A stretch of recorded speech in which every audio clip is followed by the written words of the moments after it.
Hi friends, price Lord எல்லாம் எப்படி இருக்கீங்க? நல்லா இருக்கலாம்.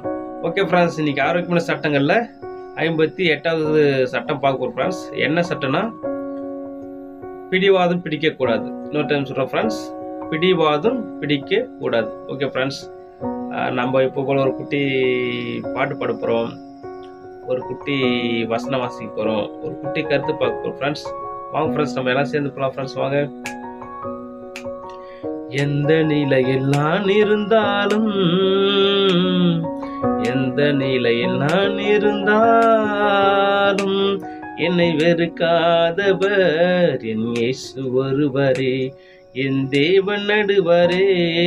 நோயாளியாய் நான் இருந்தால் பலர் வெறுப்பார்கள், நோயாளியாய் நான் இருந்தால் பலர் வெறுப்பார்கள்.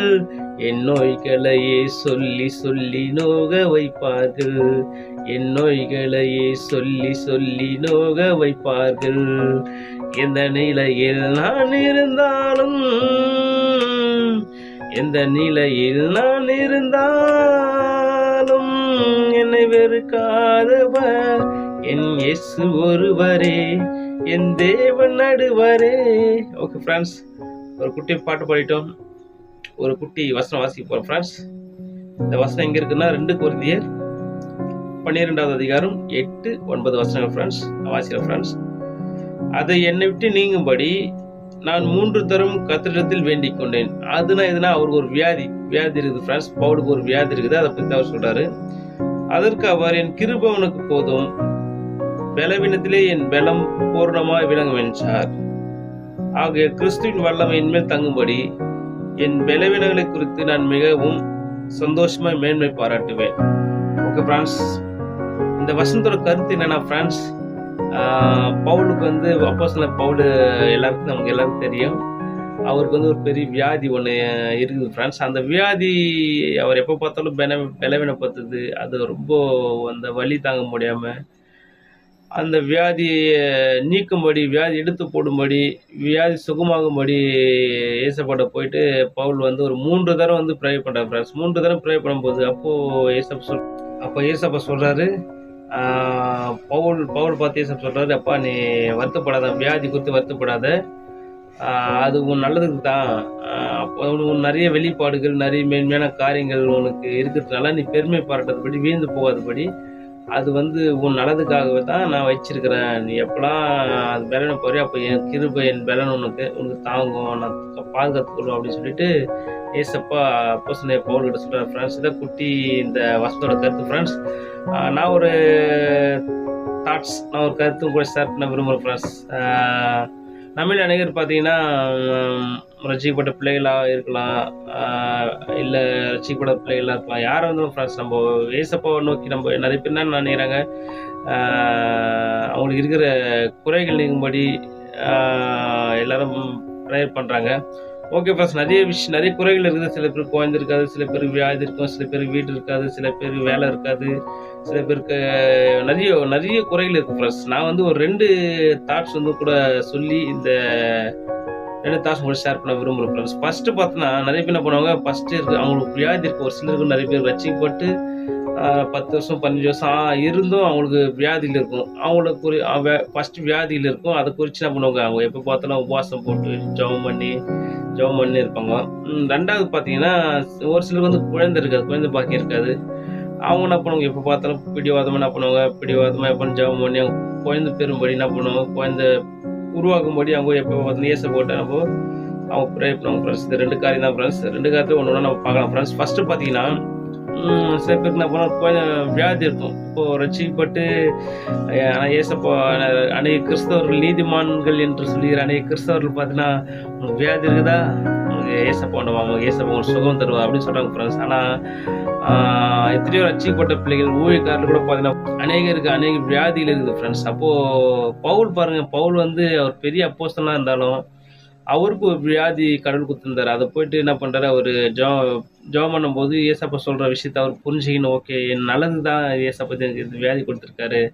நான் பிடிவாதம் பிடிக்க மாட்டேன்னு சொல்லிட்டு, அதுக்கப்புறம் அவரு அதில சந்தோஷப்படுறேன், மேன்மை பாராட்டுறேன், பெருமை பாராட்டுறேன். நான் மேன்மையா இருக்கேன். அந்த வியாதிக்காக நான் கடவுளுக்கு நன்றி சொல்றேன். அந்த பக்குவத்துக்கு அவர் வந்துட்டாரு பாஸ். நம்மள அன்னைக்கு நம்ம ரட்சிக்கப்பட்ட பிள்ளைகள் பார்த்தோன்னா, ரட்சிக்கப்படாத பிள்ளைகள் எல்லாருக்கும் ரட்சிக்கப்பட்ட பிள்ளைகள் எல்லாரும் பார்த்தோன்னா, அவங்களுக்கு இருக்கிற வியாதி சில பேருக்கு நெறைய வியாதிகள் இருக்குங்க. சில பேருக்கு கண்ணு தெரியாது, சில பேருக்கு இருதய அடைப்பாரு, சில பேருக்கு கிட்னி ஃபெயிலியர், எத்தனையோ நெறைய வியாதி நீங்கும்போது என்ன பண்ணுவாங்க, ப்ரேயர் பண்ணுவாங்க, ஏசப்பட்டு ஜெபம் பண்ணுவாங்க. அது எப்படின்னா, சில பேர் என்ன பண்ணுவாங்க 40 நாள் ஜெபம் பண்ணுவாங்க. சில பேர் என்ன பண்ணுவாங்க,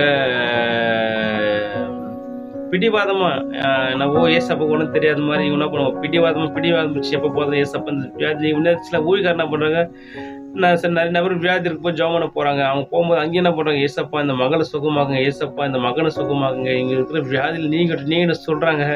ஆனால் ஏசப்பா சுகமாக்குற சில விஷயம் சில காரணத்துக்காக ஏசப்பா சுகமாக்காமல் இருக்கிறாரு. அப்போ இவங்க என்ன பண்ணுறாங்க, அப்போ ஆண்டு நாமும் அந்த இடத்துல வந்து என்ன பண்ணுறது, தூசிப்படுது.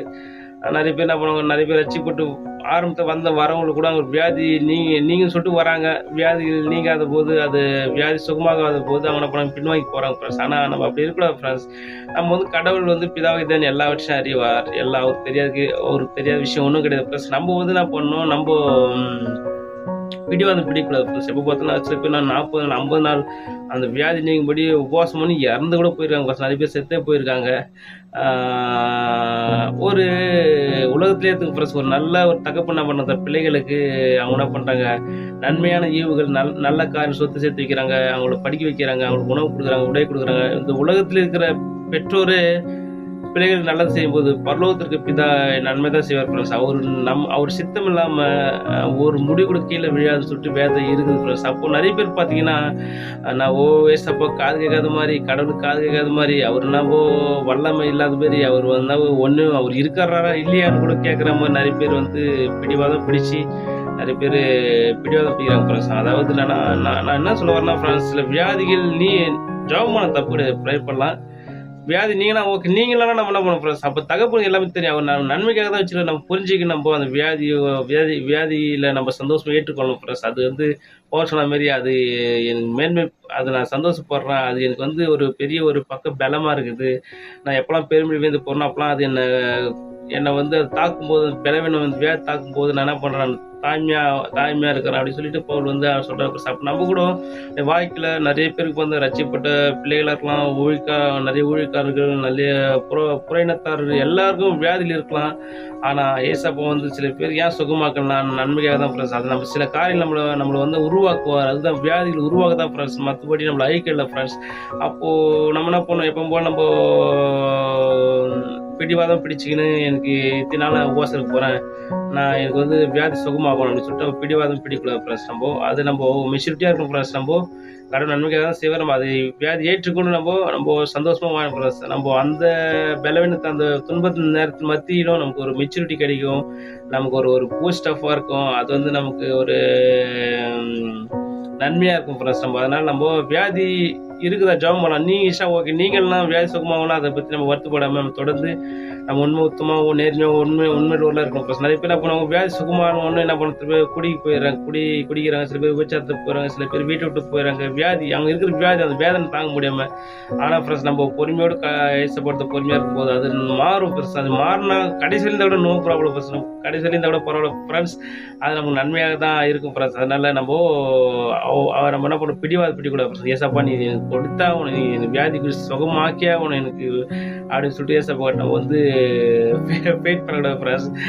நம்ம நன்மைக்காக தான் வச்சிருப்போம், அதை நம்ம புரிஞ்சுக்கணும் ஃப்ரெண்ட்ஸ். ஓகே ஃப்ரெண்ட்ஸ், இதை ஃபர்ஸ்ட் தாட். ரெண்டாவது தாட்ஸ் சில பேர் குழந்திருக்காது, நிறைய பேர் ரட்சிக்கப்பட்டு எல்லாருமே மக்களுக்கு அனைவரும் குழந்தை இருக்காது. அவங்க என்ன பண்ணுவாங்க, விசேஷமாக ரட்சிக்கப்பட்ட பிள்ளைங்க என்ன பண்ணுறாங்க, 40 நாள் உபவாசம் பண்ணுறேன், நான் 80 நாள் உபவாசம் போடுறேன்,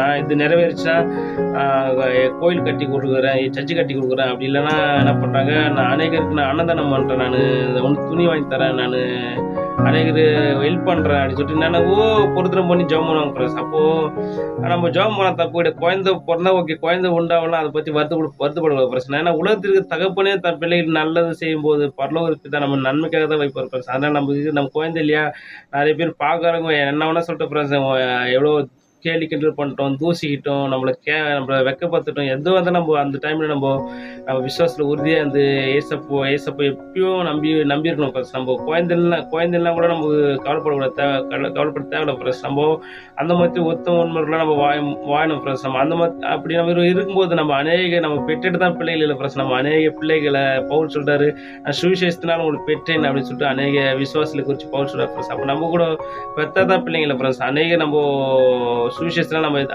ஆத்மாதை செய்து நம்மளோட பிள்ளைகளை அவங்கள உருவாக்கி பரவராஜத்துக்கு நேரம் நம்ம அவங்கள வழிநடத்தலாம் ஃப்ரெண்ட்ஸ். அப்போ எனக்கு என்னென்ன தாஸ் ஃப்ரெண்ட்ஸ் நம்ம அதுக்கு சில பேர் என்ன பண்ணுவாங்க, எனக்கு குழந்தை கொடுத்தாங்க ஆண்டவரே அப்படின்னு சொல்லிட்டு அடம் பிடிச்சி பிடிவாதம் பண்ணி 40 நாள் 80 நாள் உபவாசம் போட்டு இவ்வளோ அது பொருத்தம் பண்ணுறேன் இது பொருத்தம் பண்ணுறேன் அப்படின்னு சொல்லிட்டு நிறைய பேர் என்ன பண்ணுறாங்க. நிறைய பேர் சின்ன மெச்சூரிட்டி இல்லாமல் குழந்தை போல் அவங்க எப்போ பார்த்தாலும் குழந்தை கொடுங்க சொல்லிட்டு ஏற்பாட்டில் அண்ணாள் கதை எடுத்துக்கு நிறைய பேர் என்ன பண்ணுவாங்க. அது ஓய்வுக்காரன் அப்படி தப்பாக போதிக்கிறாங்க ஃப்ரெண்ட்ஸ். அப்போ நம்ம புதிய ஏற்பாட்டு பரிசுத்தவங்க நம்ம கடவுளை பிள்ளை நம்ம என்ன பண்ணணும் ஃப்ரெண்ட்ஸ். நன்மை நடந்தாலும் சரி நடக்க விட்டாலும் சரி நம்ம எப்போது நம்ம மனரமியமாக இருக்கணும் ஃப்ரெண்ட்ஸ். நம்ம கடவுள் ஏசப்பட்டு நம்ம உறுதியாக ஏசப்ப நம்பி இருக்கணும் ஃப்ரெண்ட்ஸ். நம்ம கான்செப்ட்னா ஃப்ரெண்ட்ஸ், நம்ம குழந்தை பிறந்தா நம்ம பரலத்துக்கு போயிடுவோம் ஃப்ரெண்ட்ஸ். நீங்களே சொல்லுங்க, குழந்தை நமக்கு பிறந்துச்சு, நம்ம பரலத்துக்கு போயிட முடியுமா? அது தகுதியா? அது சந்தோஷமா? ரெண்டாவது விஷயம் என்ன ஃப்ரெண்ட்ஸ், நிறைய பேர் வியாதி இருக்குது, வியாதி சுகமாகிடுச்சு அவங்க பரலத்துக்கு போவாங்க ஃப்ரெண்ட்ஸ். அவங்களுக்கு அது தகுதியா? அது கிடையாது ஃப்ரெண்ட்ஸ். மனம் மருமாயி நம்ம உண்மைத்தரமாக வாழணும், நீதியாக வாழணும். அப்போ தான் வந்து நம்ம பரவராய்க்கு நம்ம போக முடியும் ஃப்ரெண்ட்ஸ். இப்போ நம்ம பிடிவாதம் பிடிக்கக்கூடாது, கொடுத்தா அவனும் செய்தா அவனு சுகமாக அவனும் பிடிவாதம் பிடிக்கக்கூடாது ஃப்ரெண்ட்ஸ். நம்ம மெச்சூரிட்டியாக இருப்போம், கடவுள் நமக்கு எது செய்தால் நம்ம வாழ்க்கை நன்மைக்காக தான் இருக்குது ஃப்ரெண்ட்ஸ். அதனால் நம்ம எதை குறித்து நம்ம கவலைப்படாமல் நம்ம எப்பவும் உண்மைத்தரலாம் நம்ம வாழ்ந்து அநேக உத்தமர்களை உருவாக்கி நேர்மையாளரை உருவாக்கி நம்ம நித்தியத்துக்கு போய் சந்தோஷமா இருக்கணும் ஃப்ரெண்ட்ஸ். அதான் கான்செப்ட் ஃப்ரெண்ட்ஸ். அதனால நமக்கு என்ன சொன்னது மாதிரி குழந்தை பிறந்தா அவன் பறந்து போக முடியாது, வியாதி சுகமாச்சுன்னா பறந்து போக முடியாது ஃப்ரெண்ட்ஸ். நம்ம ஒழுக்கமாக வாழ்ந்தால் தான் குணங்கள் மாற்றப்பட்டு நம்ம நேர்மையுள்ள உண்மையுள்ள குழந்தை போல் நம்ம வாழ்ந்தால் தான் பரவாயில்ல நம்ம போக முடியும் ஃப்ரெண்ட்ஸ். ஓகே ஃப்ரெண்ட்ஸ், தாட் நம்ம பிரோஜனமாக இருக்கு நம்புறேன். Okay friends, bye friends, make a nice day, God bless you, bye friends, bye.